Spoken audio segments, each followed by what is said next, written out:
Welcome to the cafe. This is Greek 2, sounds. Most of this will be taken up by me writing letters on a whiteboard, so let's get right down to business. In this click pick, you'll learn how to pronounce the various letters in the Greek alphabet, as well as how to write them and how to transliterate them, which means how to put them in English equivalents, which is not too important, but sometimes you need to know that. So without any further ado, the sounds and how to write the letters of the Greek alphabet. We begin with the letter alpha. We'll do lowercase letters today and uppercase letters in a later click pick. The alpha I'm going to write like a fish, although a lot of times I write it simply like an A, but let's make it a little foreign since we are doing Greek. It's transliterated into English as an A, and so no surprises here. The pronunciation is ah, as in father. Now, there is a long and short version of this, but we can pretty much ignore that for our purposes. It really has to do with how long you hold the sound. Ah or ah. Can't hardly even tell the difference. Like Abba or Amen would be like the short one, where it's shorter. Ah, as in father, the A is just held a little bit longer. But that would be the alpha. The transliteration here is the way you would write it in English letters if you didn't have a Greek font, for example. The beta basically looks like a B. It's a little bit bigger, but it's kind of cool looking. And it's transliterated as a B, and surprisingly, it's pronounced B, like boy. The third letter is gamma, a G. And here we remember that we're really learning another language. We're learning Greek, not English. We have A, B, C, D. They had alpha, beta, gamma, A, B, G. We shouldn't think of them as being wrong, because of course they were here first. They could ask, well, why do you do a C third? These are part of the things of learning another language. It's transliterated as a G and pronounced G. In other words, it's never the J sound like in Gina. It's always a G sound as in girl. So that's the gamma. Delta. Not only is ready when you are, but it's also a Greek letter, transliterated as a D and pronounced D. No real surprises here with regard to Greek. Epsilon. Epsilon I'm going to write just like this. You could write it like a regular E, but that is kind of Greek looking. No real hard problem in recognizing this as an E, and we'll transliterate it as an E. And we'll pronounce it like pet. Now, there are long and short variations on this, but the long variation on epsilon is actually a different letter. I'll go ahead and write it, even though it's later in the alphabet. The eta, which kind of looks like an N, which is a little confusing, but it's actually a vowel that's pronounced A, as in 8. And I'm going to transliterate the eta as a long E. But there is no long sound with regard to the epsilon. The epsilon is always short. The eta is always long. This may seem confusing. Right now you should just memorize. I'll say it over and over again. Ours is not to question why. Ours is just to memorize or die. So just for now, tuck away somewhere in your massive excess of brain cells that the epsilon is short, and the eta is long, A. We'll get to the eta in a second. Our next letter is zeta. Alpha, beta, gamma, delta, epsilon, zeta. It's a little bit tricky to write. It's a Z sound, particularly at the beginning of a word. You might know somebody named Zoe. That comes from the Greek word for life. And it begins with this zeta, Zoe, Zoe in Greek. So that's not too difficult. Now, if it's in the middle of a word, I'm going to pronounce it a little differently. I'm going to pronounce it as a DZ sound when it's in the middle of a word, like the word suds. Hear the DZ sound in suds? That's the way I'm going to pronounce it in the middle of a Greek word, like the Greek word for baptize is baptizo, and I'm going to pronounce it z. I know that's a little strange, but that's what we have. We've already done eta, so I'll just briefly write it. Again, transliterated as a long E. It looks like an N. This is curses on you Greeks. It looks like an N, but it's not an N. You must remember, it's not an N. It's an eta, and it's pronounced A, as in 8. This is a bit problem, especially when you're trying to type Greek, but you'll be able to handle it. I couldn't believe it, but zeta, eta, theta. Theta you may know from other places. First letter of the Greek word for theology, God. I'm going to transliterate it as a th and pronounce it as a th. Now originally it was probably more of a t, kind of a breathy t, t.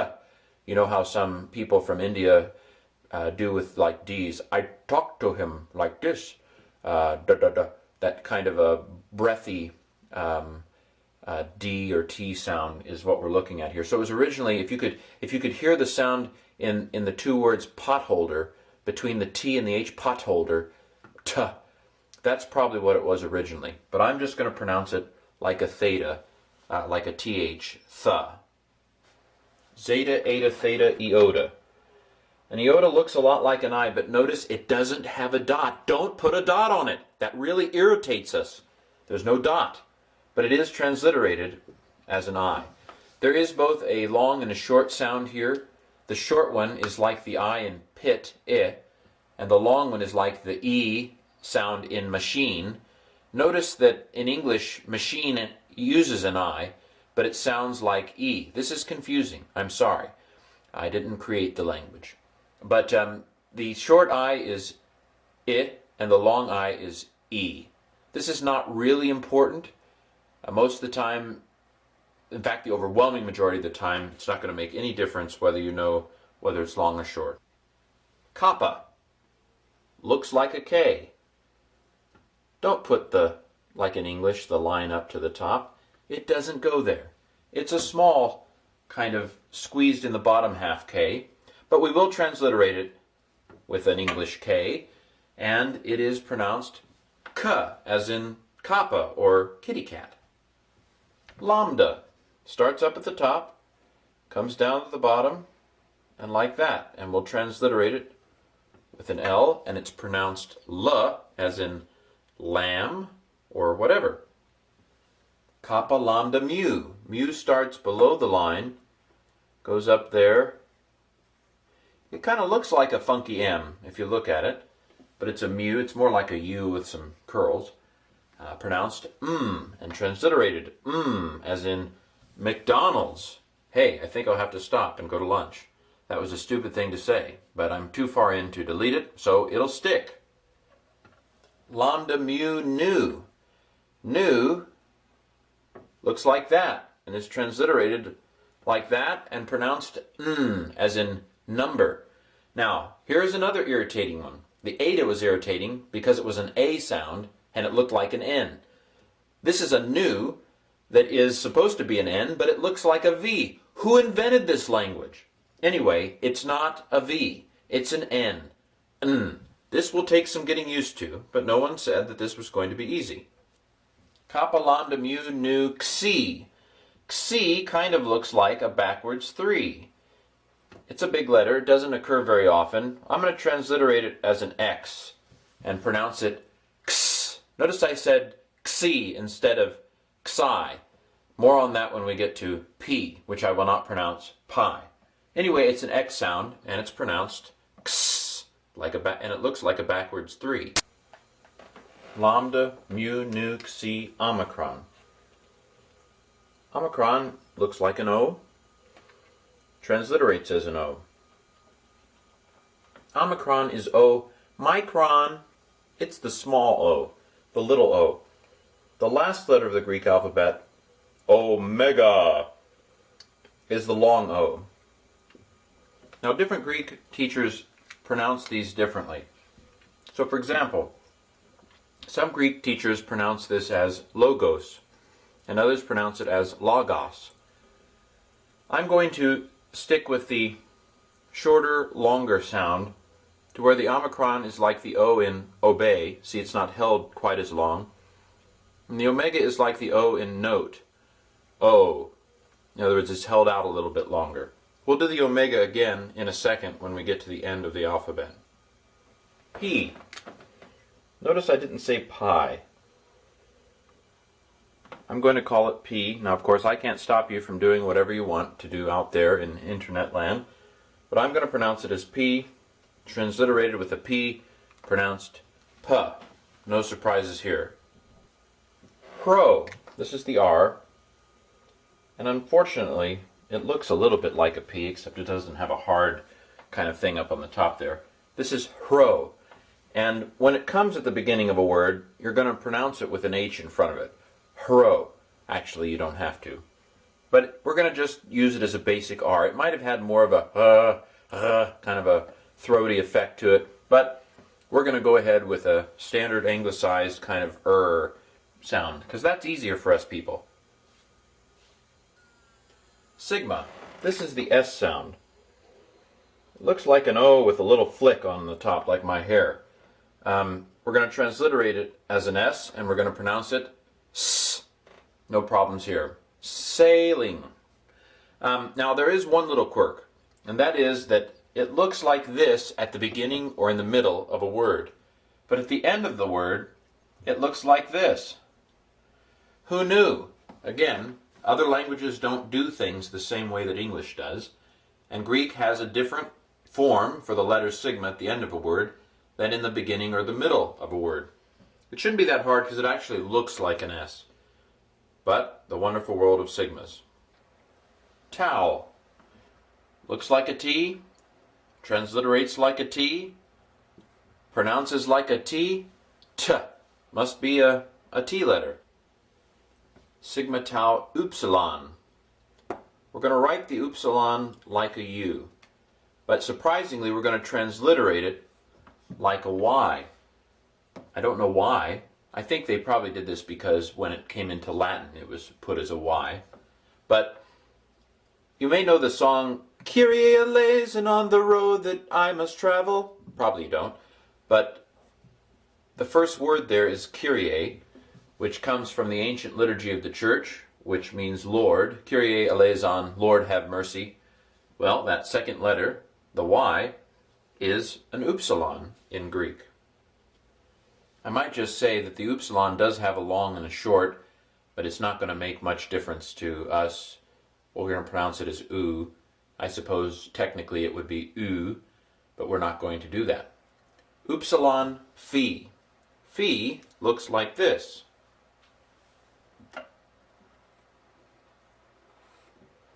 And we're going to transliterate it as PH.